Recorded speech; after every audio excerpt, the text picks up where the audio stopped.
Para empezar esta historia y hablaros un poco de mí, tengo 18 años y crecí en Michigan. He vivido en el campo desde que tengo uso de razón. Un caluroso fin de semana de verano, yo y algunos de mis amigos, entre ellos mi novio, llamémosle Tony, y mi hermano mayor, llamémosle Brad, decidimos irnos de acampada el fin de semana. Pensamos que por qué no. Hacía un calor estupendo.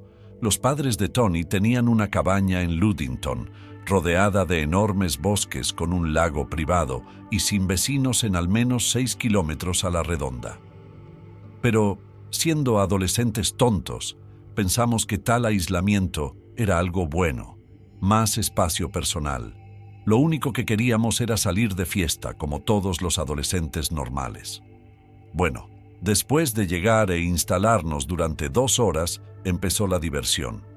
Los amigos de Tony habían traído toneladas de alcohol y hierba para asegurarse de que tuviéramos suficiente para todo el fin de semana, ya que no teníamos servicio de móvil y solo podíamos ver películas. Antes de que nos diéramos cuenta, eran las 12 de la noche y había caído una oscuridad total, así que hicimos una gran hoguera. Éramos 6 personas en total, incluidos Tony y yo. Mientras hablábamos y nos reíamos de los acontecimientos que se avecinaban en nuestras vidas, estábamos tan distraídos que ni siquiera nos dimos cuenta de que mi hermano estaba literalmente congelado con los ojos puestos en el mismo trozo de bosque. Hay que tener en cuenta que todos estábamos colocados e intoxicados en ese momento. Finalmente nuestras conversaciones se detuvieron cuando Tony se dio cuenta de que su amigo y mi hermano tenían una expresión sin emoción en la cara. Tío, ¿estás bien?, le preguntó a Brad, pero solo hubo silencio por respuesta. Ninguna respuesta. Brad ni siquiera hizo ningún movimiento para demostrar que le había oído. Después de unos momentos de silencio incómodo de Brad, empecé a preocuparme un poco. Mi hermano podía avergonzarse de muchas cosas, así que era muy raro que se comportara así. Al final, fui la primera en preguntarle qué estaba mirando. Ni siquiera parpadeó. Con la mirada fija en un punto del bosque, giré la cabeza para seguir su mirada lo mejor que pude, y cuando por fin vi lo que estaba mirando, se me cayó el corazón. Allí, maldita sea, allí estaba lo que a primera vista parecía ser un perro. Al menos eso me pareció. Supuse que era el perro de alguien que había entrado en la casa. Pero entonces mi cerebro se volvió a encender y recordé que no teníamos vecinos en kilómetros a la redonda. Así que, ¿cómo podía haber un perro aquí?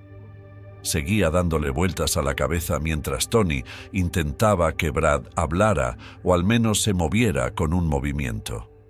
Aquello que había confundido con un perro empezó a levantarse, y vaya si era alto. Y cuando digo alto, quiero decir enorme. Debía de medir al menos 1,80 metros. Todo el mundo lo vio. ¿Y cómo no iban a verlo? Oí a varias personas detrás de mí jadear al unísono cuando por fin se dieron cuenta de la gravedad de la situación, porque mi hermano estaba tan quieto como un palo. Nadie se movió durante lo que parecieron horas. Finalmente fue Tony quien habló primero. «No hay cola», murmuró. Nadie más que Brad oyó sus palabras.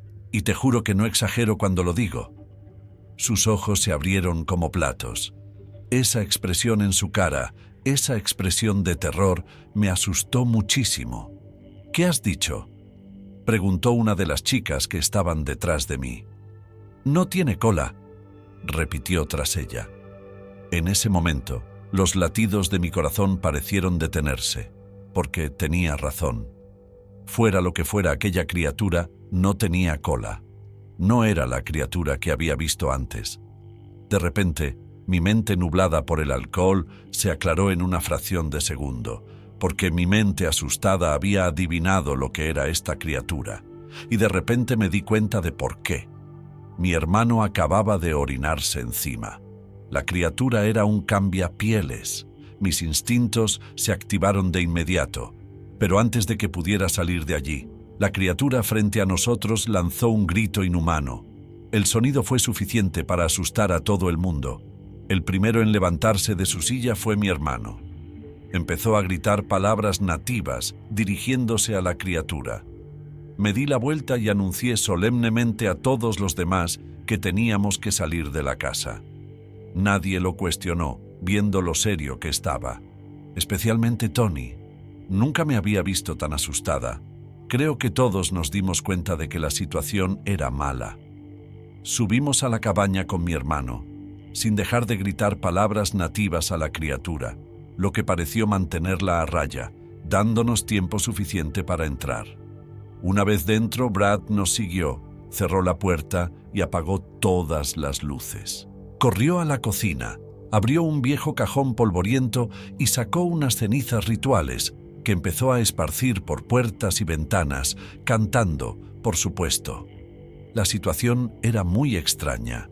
Todos estábamos horrorizados y algunos llorábamos. Cuando terminó, nadie dijo nada y permanecimos en silencio durante mucho tiempo. Todos estábamos en estado de shock. En un momento dado, cogió la pistola de nuestro padre y la mantuvo en su poder durante varias horas. Todos estábamos demasiado conmocionados para pensar en lo que había pasado. Debimos de quedarnos dormidos en algún momento, porque cuando me desperté, mi hermano ya estaba metiendo todas nuestras cosas en 2 coches. Entendí por qué teníamos herencia navajo. Sabíamos a lo que nos enfrentábamos. Sabíamos que volvería, y probablemente no solo. Antes de irnos, bendije la cabaña, pronuncié unas palabras tranquilizadoras en mi lengua materna, e intenté por todos los medios calmar a las niñas, todavía muy asustadas, mientras cargábamos nuestras cosas en los coches. Hasta el día de hoy nunca explicamos a nuestros amigos lo que había ocurrido aquella noche, lo que habíamos visto. Pero no querían preguntar. Siempre me ha encantado ir a visitar a mi abuela, pero como vive a 7 horas de distancia, solo he podido visitarla 1 o 2 veces al año, durante unos 2-4 días. Mi abuela es sobre todo nativa americana y le encanta la naturaleza. Siempre ha creído en todo tipo de historias de fantasmas que oía a sus parientes. Hace unos 2 años, cuando tenía 13, mis padres decidieron enviarme a casa de mis abuelos durante un mes en verano porque les dije que me gustaba más el campo en el que vivía ella que la ciudad en la que vivíamos nosotros. ¿De verdad puedes culparme? La gente más amable, el aire más limpio, las hermosas extensiones de tierra. Siempre he amado y preferido ese lugar. Cuando mis padres me dejaron allí por primera vez, todo seguía igual. Mis hermanos mayores, de 22 y 27 años, que vivían en aquel barrio con sus mujeres e hijos, me preguntaban por los chicos de casa, y mis primos decidieron meterse con mi prima pequeña y única chica. Cuando era pequeña, mi abuela siempre quería que estuviera en casa y que me fuera a la cama antes de que oscureciera. Lo mismo ocurría con todos los que se quedaban a dormir en su casa. Ella siempre decía que era por los coyotes, y cuando era más joven nunca lo cuestioné. Pero a los 13 años definitivamente me preguntaba por qué tenía que estar en la cama. Podía entender que tuviera que estar en casa, pero no en la cama. Durante la primera semana no pasó gran cosa, pero a la segunda noté algunas rarezas. Empezaron a desaparecer mis cosas. Luego, tras una intensa búsqueda, las encontraba exactamente donde las había dejado. Y créanme, nunca he sido una escéptica de lo paranormal. A mi madre y a mí nos encanta ver programas sobre casas encantadas y cosas así. También tengo un tablero de Ouija y cartas de tarot. Así que cuando empezó a ocurrir, enseguida pensé que había un espíritu en la casa e incluso me emocioné. Pero entonces la actividad empezó a intensificarse. Empecé a encontrar cosas en mi habitación que no me pertenecían ni a mí ni a nadie de la casa. Eran peines viejos, collares de piedras y una vez incluso mocasines viejos, andrajosos y sucios. A la tercera semana de estar allí, me despertaba todas las noches y me sentía inquieta a eso de las 3 de la mañana. Estoy bastante seguro de que es la hora del diablo, porque Jesús murió en la cruz a la 3:00 hora de la noche. Supuestamente. De todos modos, siempre me despertaba con un quejido fuera de mi ventana que parecía el sonido de un animal herido. Pero algo me decía que no era un animal. Después de 4 noches así, finalmente corrí a contárselo a mi abuela.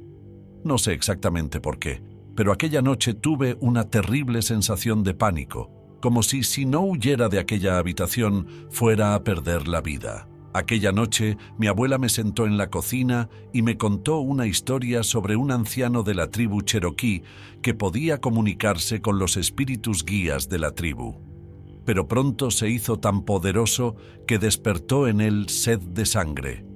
Utilizaba su poder espiritual para transformarse en varias criaturas y en esta forma atacaba a la gente de su tribu para comerse su carne.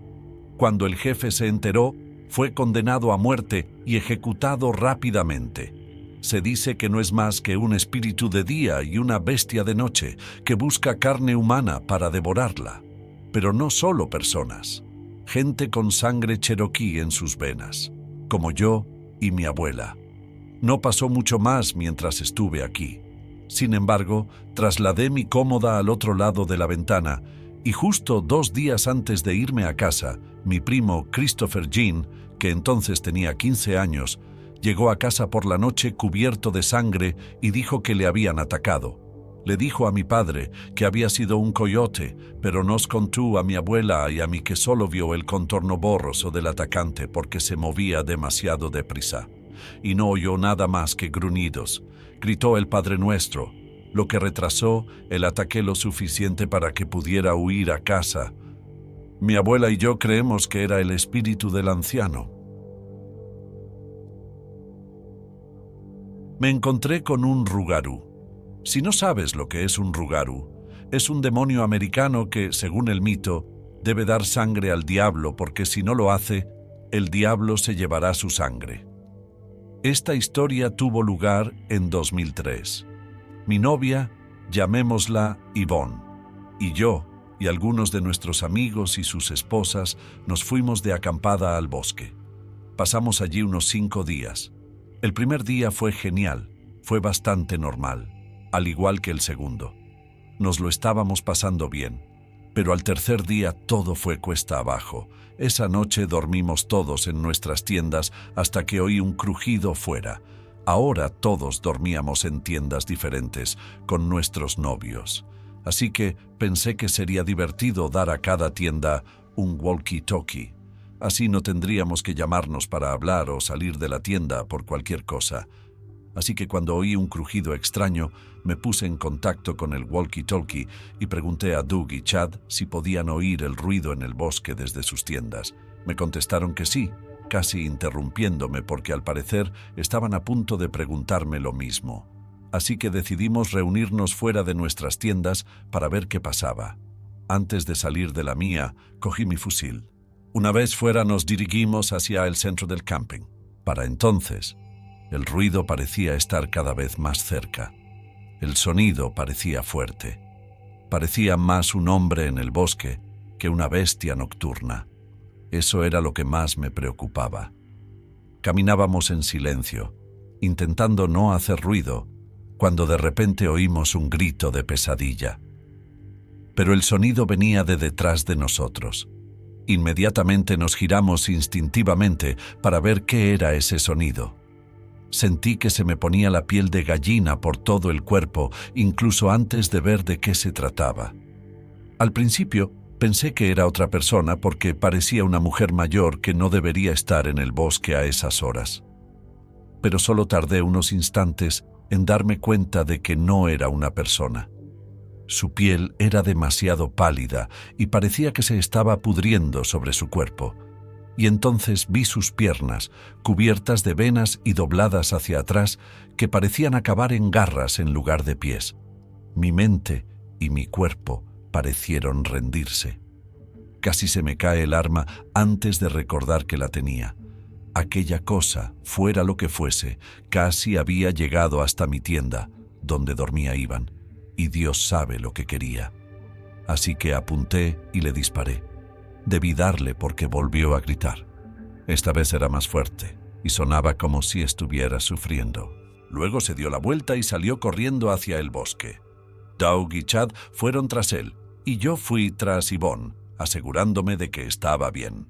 Afortunadamente, todo el mundo estaba bien, así que cuando Doug regresó y ahuyentó a la criatura, todos nos amontonamos en el sedán. Ni siquiera empezamos a recoger nuestro equipo o tiendas de campaña. Simplemente nos largamos de allí. Ni qué decir tiene que pasó bastante tiempo antes de que mis amigos y yo quisiéramos volver a acampar, y a día de hoy no volvemos a esa zona del bosque. Había una historia que me contaba mi abuela cuando era niña. Mi abuela era cherokee. Los indios cherokee ocuparon una vez gran parte del sudeste de Estados Unidos. Nununui es un monstruo de las creencias cherokee. Se describe como una criatura humanoide de piel dura como la piedra que ningún arma puede atravesar. También se le conoce como el hombre de piedra. Cuando mi abuela era pequeña, mi bisabuelo la llevó a cazar a los bosques de Kentucky para conseguir comida para la cena. Bajaron al fondo del río y vieron a un anciano con un bastón. Tenía un aspecto muy sucio y su ropa estaba llena de agujeros y harapos. Mi bisabuelo vio la cara del hombre y gritó para preguntarle si necesitaba ayuda. Pero, extrañado, el hombre no respondió, así que le gritó de nuevo: «Señor, ¿necesita ayuda?». El hombre seguía sin pronunciar palabra. Entonces, de la nada, un gran ciervo corrió hacia mi abuela y mi bisabuelo. Mi bisabuelo agarró a mi abuela y el ciervo pasó corriendo como si no se hubiera dado cuenta de nada. Y lo que es aún más extraño, el anciano se dio la vuelta y habló. Esto es lo que dijo: «Me gusta esa chica». Entonces mi abuela empezó a llorar, rezando a Dios para que todo saliera bien. Al momento siguiente, el hombre sacó una pistola y empezó a disparar hacia mi abuela y mi bisabuelo. Su piel empezó a volverse gris, como piedras en un camino de piedra. El anciano volvió a gritar: «Cuando os coja os comeré, y luego os acostaré para que muráis». Mi abuela ya estaba arremetiendo cuando, de repente, el perro de mi bisabuelo, Twiki Liu, salió corriendo a toda velocidad y empezó a morder al hombre. Desde allí, mi abuela pudo oír el crujir de dientes del perro. El perro ni siquiera dejó una marca. El sonido era como si el perro estuviera masticando una piedra. El anciano sonrió al ver cómo el perro atacaba su mano. Entonces el hombre cogió al perro que le estaba mordiendo y empezó a masticarlo. Mi bisabuelo, que en un tiempo fue un hombre grande y fuerte, que tenía fama de no tener miedo a nada, tenía una mirada de terror y miedo en los ojos. Inmediatamente, cogió a mi abuela y echó a correr por el bosque, llevándola lejos de aquel hombre, lejos de aquella inquietante escena. Pero en cuestión de minutos, oyeron pasos muy fuertes y pesados detrás de ellos. Cuando llegaron a la linde del bosque, miraron hacia atrás y allí estaba el mismo hombre, a la misma distancia que antes. Tenía una sonrisa sangrienta en la cara y se estaba riendo. Seguía sujetando al perro. Twiki ya estaba sin vida. Mi bisabuelo se dio la vuelta y salió corriendo del bosque. Y cuando volvieron a mirar, el hombre ya no estaba. Finalmente, tras salir de aquel bosque, mi bisabuelo y mi abuela sintieron paz y seguridad. Mi abuela ya ha fallecido, pero me contó esta historia muchas veces durante su vida terrenal. Y tenía un diario de cuando era niña. Yo tengo 34 años, soy cherokee, y hasta el día de hoy no voy a esos bosques porque tengo miedo de que el hombre reaparezca. Vivo en la reserva Menominee, en el estado de Wisconsin. La actividad paranormal y misteriosa es algo a lo que la mayoría de nosotros, y francamente los nativos americanos en general, nos hemos acostumbrado. Todos tenemos nuestro propio cuerpo de policía local, y esta historia me la contó un agente de policía que lleva bastante tiempo en el cuerpo. permanecerá en el anonimato por razones de privacidad. Tal y como está configurada nuestra reserva, tiene muchas viviendas tribales, muchos bosques y árboles, en general aquello por lo que se conoce a la tribu. Una noche, este agente y su compañero recibieron una llamada por violencia doméstica, lo que por desgracia es bastante habitual aquí. La persona que llamó explicó que oía gritos, peleas y cristales rotos en la casa. Dos agentes se apresuraron a llegar a la supuesta residencia y al acercarse a la casa, oyeron gritos y llantos de niños y que la casa estaba siendo esencialmente destruida desde dentro. Los agentes tuvieron que intervenir e intentar detener la violencia. Cuando llamaron a la puerta, aún se oía el ruido, por lo que tuvieron que derribar la puerta por motivos de seguridad. Cuando entraron en la casa estaba completamente a oscuras. Los agentes encendieron los faros por todas partes y no pudieron encontrar ninguna prueba de que se hubiera producido violencia en este lugar y toda la casa estaba vacía. Los dos agentes se marcharon muy asustados por el suceso y por lo que sé no hablan de ello y para ser completamente sincero no sorprendió a nadie en la ciudad teniendo en cuenta que los incidentes espeluznantes son habituales por aquí.